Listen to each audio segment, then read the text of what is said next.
отключение мобильного интернета, запрет на выезд за границу. Бизнесменам больше нельзя использовать слова на иностранном языке без перевода. Российские власти планируют ограничить работу зарубежных нейросетей. Мы терпеть это суждены, ведь дети не мой страны. Дети бесконечных дорог, бесконечных полей и бесконечной зимы. Хранить себе суждены, ведь мы дети слепой страны. И мы дети панельных домов, приумноженных снов и неправдивейших слов. И даже через сотни лет я не найду ответ.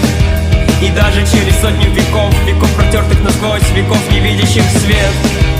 Сколько бы дней не прошло, я не забуду того, что разрывало мне сердце, убивало надежды и мечты, сожгло.